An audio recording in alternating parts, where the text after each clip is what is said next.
দিন আগের কথা। উল্টোপুর গ্রামে মুন্নি আর সুন্নি নামের দুটো বিড়াল থাকত। ওরা খুব দুষ্টু আর চঞ্চল ছিল।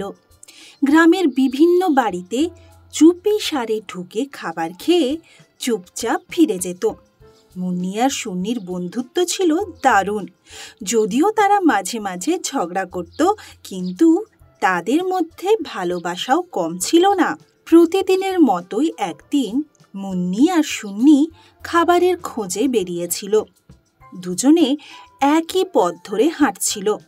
তখনই রাস্তার ধারে একটা কেকের টুকরো দেখতে পেল তারা। সকালবেলা ছিল আর দুজনেরই খুব খিদে পেয়েছিল।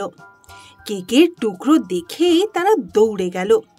মুন্নি কেকের টুকরো তুলে নিল, কিন্তু সুন্নি সেটা কেড়ে নেওয়ার জন্য ঝাঁপিয়ে পড়ল। এই, দূরে সরে যা, এই কেকটা আমার, কারণ আমি প্রথম এটাকে তুলেছি। আরে বাহ, উল্টো চোর কোতোয়ালকে দোষ দিচ্ছে। কেকটা তো প্রথম আমি দেখেছি। বাহ সুন্নি, তুই আমাকেই কথা শোনাচ্ছিস? আমি আর তুই দুজনেই জানি যে কেকটা প্রথম আমি দেখেছিলাম।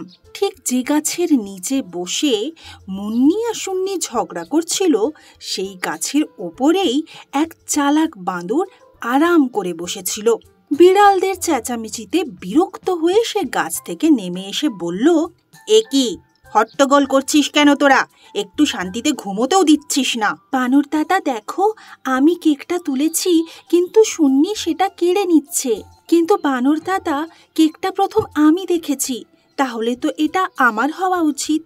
এখন তুমিই বলো আমরা কি করব? বানর সব শুনে একটা বুদ্ধি বের করলো এবং বলল, ঠিক আছে, আমি কেকটাকে দুটো সমান ভাগে ভাগ করে দেব, তাহলে তোমাদের ঝগড়াও মিটে যাবে। বানর কেকটাকে দুভাগ করলো এবং দুটো টুকরো ভালো করে দেখে মাথা নাড়ালো। ওহো, এ তো সমান হলো না, এই দিকের টুকরোটা একটু বড় হয়ে গেছে। এই কথা বলে সে বড় টুকরো থেকে একটু অংশ খেয়ে নিল।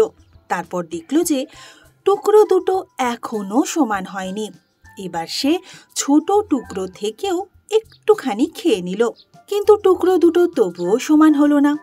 এভাবে বানর একবার বড় টুকরো থেকে একবার ছোট টুকরো থেকে খেতে খেতে পুরো কেকটাই খেয়ে নিল। শেষে হাতে রইল মাত্র দুটো ছোট্ট ছোট্ট টুকরো। বানর বলল, ওরে বাবা, এত ছোট ছোট টুকরো তোমাদের দেব কি করে, বরং আমি খেয়ে নিই।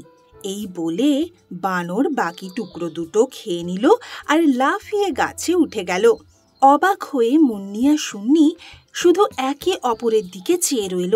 তাদের ঝগড়ার সুযোগ নিয়ে বানর পুরো কেকটাই খেয়ে ফেলল, আর তারা কিছুই পেল না।